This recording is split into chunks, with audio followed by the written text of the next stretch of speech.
Is my 28M wife, 29F, having multiple ongoing emotional affairs with her exes, or am I reading this incorrectly?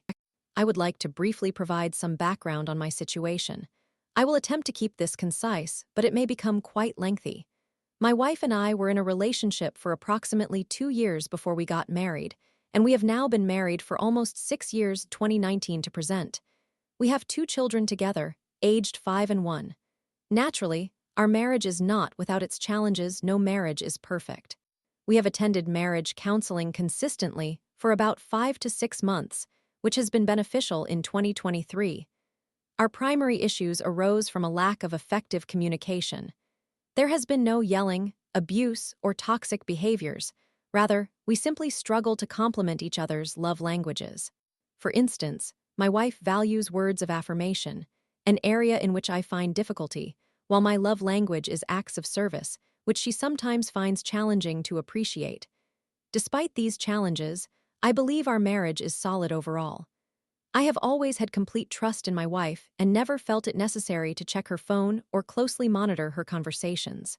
She has always emphasized the importance of trust in a relationship. However, there is a detail I would like to share that adds a bit of complexity to our story. During a particularly difficult time in our marriage, she suggested the idea of divorce. This occurred during the same week I lost my job and our car broke down, February 2023. This date is significant. At that time, I was sleeping on the couch and had reverted to some old, unhealthy coping mechanisms that I had abandoned after we married. My wife discovered that I was watching pornography, and this caused her significant distress. I acknowledged that I was wrong for engaging in that behavior. Nevertheless, we managed to work through that phase, and it was during this time that we began therapy. To provide context for what follows, I had a conversation with my wife after discovering information I will share with you shortly. I sought to understand her definition of emotional infidelity. She described it as confiding in someone of the opposite sex about marital difficulties, flirting, late-night texting, or engaging in conversations without informing one's spouse. Fast forward to a recent event, February 2025. I purchased my wife a new cell phone and assisted her in setting it up while our children were being put to bed. During the transfer of information, she received an Instagram message from a family friend that I happened to open. I quickly glanced through her other messages and discovered that several men were in her contact list, one of whom was an ex-boyfriend with whom she had a relationship for a year. This discovery caught me off guard. After completing the setup of her new phone, I retained her old one under the pretense that I was sending it in for trade in credit. Instead, over the span of a week, I thoroughly examined all the content. In the first instance, I expected to find a few benign messages exchanged over the course of 6 or 7 years with this particular individual. I anticipated typical greetings like, "Hey, I hope life is treating you well." However, I found between 500 to 1,000 messages exchanged between them, primarily between the years 2020 and 2024. I read through every message. While most were innocuous, there were a few flirtatious remarks and moments of nostalgia reminiscing about their shared past. They discussed their mutual regrets about ending their relationship prematurely and expressed hopes about a potential reunion. It is worth noting that he had recently gone through a divorce during the time of these conversations. Yet in 2023, my wife sought his advice about divorcing me because he had experienced a similar situation. Although he resided in another state and would occasionally travel for work, they attempted to arrange lunch meetings twice, which fell through due to our shared reliance on a single vehicle, as my wife was a stay-at-home mom. I can concede that the man's intentions did not seem malicious. He often reassured her that he believed we could reconcile, but that he would be available for her if we could not. Having been previously cheated on, he seemingly held a stronger respect for marriage than some others may. Nonetheless, it stings, as I was able to get my wife to confess that she harbors what-if scenarios regarding him. Is this considered emotional infidelity? The second potential scenario stings a bit more than the first. This one involves a more recent conversation on her phone with a man she never fully dated, but only went on a few dates with prior to our meeting. They exchanged around 100 to 200 messages over a span of 6 years, with most of them occurring in 2023 and then again toward the end of 2024. He is married with children and has a tendency to turn many conversations sexual. His initial message in 2023 stated, "Apologies for being inappropriate. What I did was unacceptable." She replied, "It's fine, I've already forgotten about it." I believe these events may have taken place on Snapchat. In August 2024, a casual exchange within which my wife mentioned her stress led him to suggest that she take some me time and essentially advised her to engage in self-pleasure to alleviate her stress. He then offered to provide some help if she wanted it. She responded, "I genuinely appreciate the offer, but we really shouldn't." He followed that up by saying, "Well, given our history, I bet there are still some steamy messages saved on Snapchat if you need some assistance." There is no record of any Snapchat conversations as they were deleted. I suspect this conversation may have occurred while we were married, though I cannot prove this. He requested her to Snapchat him back in August 2024, and she responded last month, informing him that she attempted to message him there, but his Snapchat account had been deleted. Unfortunately, I believe I missed a crucial piece of evidence by less than a month, which is heartbreaking. I would feel less distressed if I knew my wife had engaged in sexting with him before we met. However, there were also various conversations where she discussed her physical appearance, such as her breastfeeding, and she vented about our relationship issues to him, effectively providing an opportunity for a predatory man to attempt to score. So, is this man considered an emotional affair? The third individual perhaps causes a bit less distress due to the time frame. They never dated, but were high school friends who have maintained contact for years. I only scrolled back to early 2018, when my wife and I began exclusively dating and growing serious. Interestingly, their conversations sometimes revolved around the new relationship she was in, with me, and it warmed my heart to read how infatuated she was with me at the time.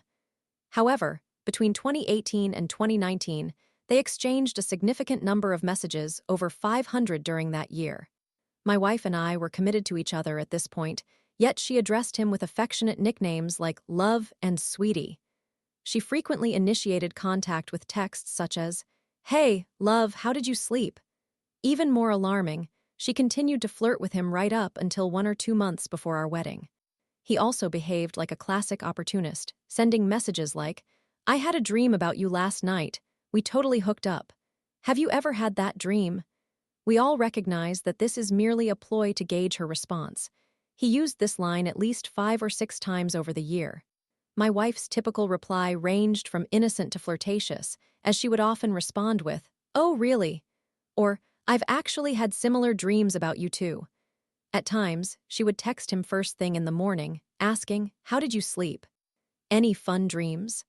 Another concerning point is when he asked my wife, who was his girlfriend at that time, if I was aware of their exchanges, to which my wife replied yes, a lie.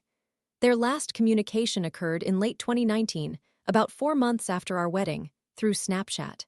He attempted to initiate similar sexual conversations, and while my wife suggested he visit, he cautioned that it would lead to unwanted physical intimacy, which she did not overly entertain. It was confirmed there that they had never exchanged photos or engaged in explicit sexting, but the conversations were filled with flirtation about sexual topics, winky emojis, pet names, etc. So, does this case qualify as an emotional affair? As for the fourth man, I don't truly know who he is. From what I gathered, he seems to have been a coworker from the summer before my wife and I met. He is yet another classic example of someone trying to inject sexual innuendos into conversations. His texts occurred primarily in 2022 and were limited to Snapchat. He had also been recently divorced, but my wife confided in him concerning our marital struggles. Their discussions mainly revolved around health, fitness, and life in general, with a bit of flirtation sprinkled in. On one occasion, she requested a progress photo of his body transformation, to which he obliged by sending a shirtless image, and she remarked that he looked great. There was another moment when she admitted to being attracted to him during their time working together and suggested they should have been intimate. Additionally, he mentioned taking a shower, to which she replied, "You sly dog." It is unclear what the subsequent message contained, but I suspect it may have pertained to the shower. She later commented on his tattoo and asked for a tattoo tour. There was also a brief dialogue about her breast size, which he allegedly found appealing. However, all of these conversations occurred nearly 2 years into our marriage. Would this man be considered an emotional affair? There are a few more minor conversations with other men, some of whom I recognize as exes, but there was no inappropriate content in those exchanges, just the occasional, "Hey, hope you're doing well" message. With this newfound information, I've tried to engage my wife in conversations, aiming to get her to acknowledge her actions. She is unaware that I possess her old phone and have gone through everything. I have posed questions that I know she has been dishonest about. She eventually admitted that guy one would be her fallback if our marriage were to end. I read a study indicating that around 70% of married women have a fallback option. Using this to prompt truthfulness, she admitted it. When I inquired if she still communicated with guy one, she claimed it was infrequent. To be fair, in the past year, there were only about 50 messages exchanged, with the most recent interaction being within the last week. While I can't fault her for having relationships before ours, I asked her directly if she had ever sexted another man aside from me, and she flatly denied it, despite my knowledge of incidents with guy two. I also questioned if she had spoken with any men since we began dating or after our marriage, and she replied, "Not really long conversations, just guy one but not often." Again, I know this is a lie. I genuinely love my wife. She is truly a wonderful person. There's no way to convey the complete picture, but she is not controlling or manipulative. Rather, she is quite passive and non-confrontational. Throughout our marriage, she has often expressed feelings of sadness. I, on the other hand, have only felt sad for about half of our time together. I believed this past year was particularly positive for us, yet I'm pained to learn that she has had several inappropriate conversations with men, some during times when we were not in a happy place, for which I can be somewhat forgiving. However, she has held my misdemeanor concerning pornography against me as a justification for her lack of complete trust in me, which I understand. Nonetheless, she initiated several inappropriate exchanges with men before that ever occurred. Many of these messages were exchanged late at night, and nearly all occurred during times of marital distress, though not with guy three, as those took place during some of the happiest moments of our nearly 8-year relationship. So, what is the verdict? How do I approach confronting her? Should I be subtle or straightforward in laying out everything? Story 2. Living with regret. Married to someone else who isn't my soulmate, it's eating me alive. I am using a throwaway account. I genuinely do not know all the intricacies of Reddit, except for listening to the podcast Smosh Reads Reddit Stories, which encouraged me to express my thoughts. Please be advised, this may be somewhat lengthy. I have never articulated this before, and attempting to express everything that has been swirling in my mind is much more challenging than I anticipated. I have never confided in anyone about this. I do not intend to do so unless it is with a therapist, which I will probably arrange soon, as this is consuming me. I simply need a way to express my feelings as I navigate through all of this. I have been married to my husband for more than 3 years. I do love him. I have never cheated on him, and I never will act on any feelings I may have. However, when I contemplate soulmates or the idea of one true love, my husband does not come to mind. It appears we are genuinely two very different individuals. In addition to our personal relationship challenges, which I could analyze for hours, he struggles with maturity and is unable to engage in constructive conversations, attend couples therapy, or treat me in the manner I have come to realize I need. I have experienced significant personal development in understanding what I desire in a relationship, why I behave the way I do, and what I seek in a life partner. The life we share, given our dynamic, is not sustainable in the long run. I would never want to have children with him, but when I think of the person I consider my true soulmate, I would want to have a family with him without hesitation. Our personalities simply complement each other. He embodies what I need and desire in a relationship. I made an error, and I wish circumstances were different. I understand there are those who will suggest, well, just get divorced, but I feel that the situation is not that straightforward. I essentially took the nice guy for granted, and I now regret that every single day. I think about him almost daily. I feel as though I am mourning the loss of a joyful relationship that never materialized. I had it, but I was too immature at the time to maintain it. This feeling has persisted for years. Now he is in a relationship with someone else, and they live together. I would never jeopardize my marriage or his happiness by contacting him because he genuinely appears content. I am going through life telling myself that if it is meant to be, one day he will no longer be with her. I will eventually secure a divorce, and if we are meant to reconnect, we will. I frequently hear about people remarrying or reconnecting later in life, and although I feel terrible about it, those types of narratives truly give me hope. I feel like a terrible person for having these sentiments. To summarize a very long story, there was always one guy from my childhood who had a genuine affection for me. When I was young and foolish, I considered him too nice. I would pursue relationships with less respectful individuals, yet he was always around, consistently interested in me. Initially, we were merely friends, both aware of his feelings for me. As we grew older, during one of my numerous breakups from an abusive relationship, we became intimate, but it did not last. I now see that I likely exploited the fact that he always treated me with kindness and attention when it suited me. We had an on and off relationship, frequently ending with me losing interest, reverting to my abusive ex, or dating others. I despise myself for the emotional turmoil I caused him. I would repeatedly return to him, sharing my relationship struggles, raising his hopes by being intimate, only for me to pull away again. Reflecting on it now, I realize that the stability and normalcy he offered frightened me. I have learned that it was likely a trauma response stemming from my childhood of witnessing my mother in her own abusive relationship. Once things became stable and genuine, I would panic and withdraw. During one of our last reconciliations, I even attempted to convince myself that I didn't genuinely have feelings for him, but rather that I was enamored with the idea of him. I told myself that I liked his scent, him as a person, everything about him, but once I had him, my feelings faded. Then, inevitably, when he dated someone else, I would be heartbroken. I rationalized it as a classic case of wanting what you cannot have. At that time, I vented to a mutual friend who advised me to let him be since he was happy in his relationship.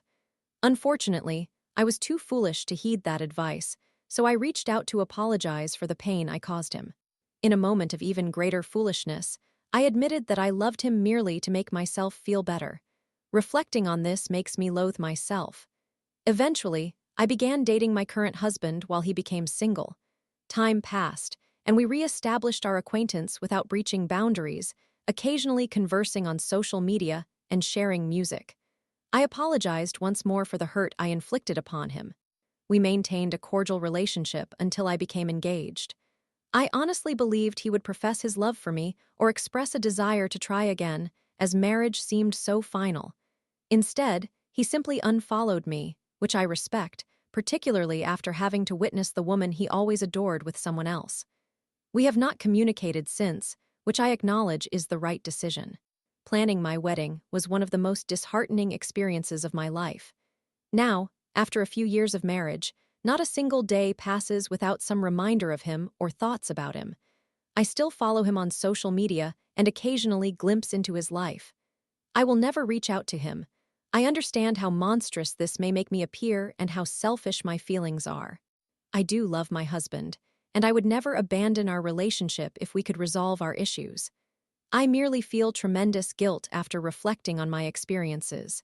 If the roles were reversed and my husband loved someone else, I would undeniably want to know, but I feel that reality is not that uncomplicated or clear-cut. I'm attempting to cope and to lead the best life I can. If it is meant to be, perhaps I will eventually share a story similar to those I hear about people reconnecting.